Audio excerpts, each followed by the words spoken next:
Greetings everyone! Here I am again, and in the following tutorial, I'll be talking about a very important topic, form validation in the Recrogrid framework. For demonstration, I'll be using a previous application made for the Northwind database. The entire tutorial consists of several separate modules. In the first one, we'll implement server-side validation. In the second one, we'll implement client-side validation. And in the third one, we'll combine these. The last module is a bonus. Let's get started.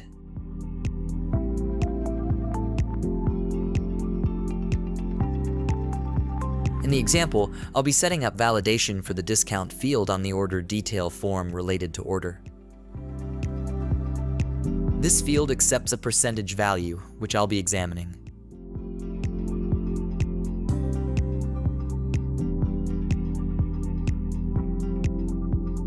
If we look at the contents of the entire table, we can see values like 15%, 5%,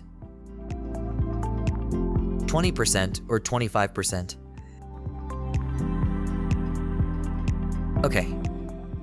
Currently, there are no custom classes in the application because the current functionality is handled by RGF itself. However, now that I want to add an extension to one of the entities, I need to create a related class. First, I'll create a new directory to store RGF entities. I'll create a new class named RGOrderDetails.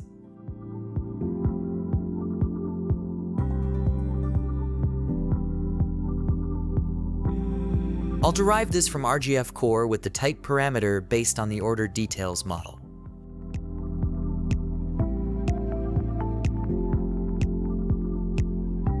I'll create the default constructor, which will receive the Recrogrid context.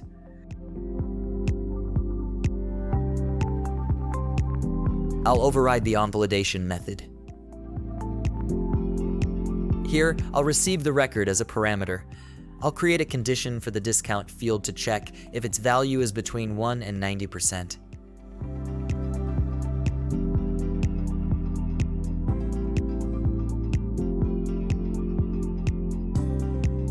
I'll accept Copilot's suggested message, but attach it to the field with another function.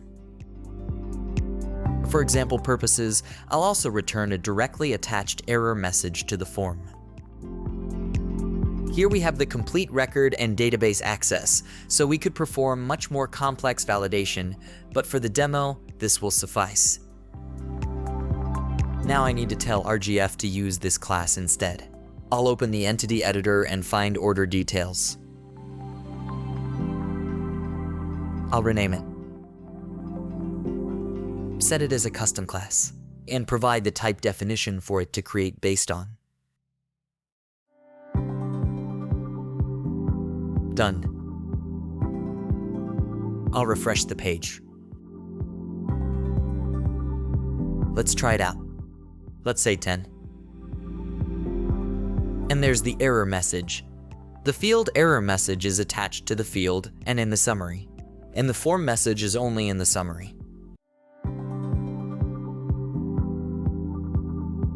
That was the Recrogrid framework server-side validation. It's really quite simple. The next step will be to implement this validation on the client side as well. To continue, click on the video. Thank you for your attention.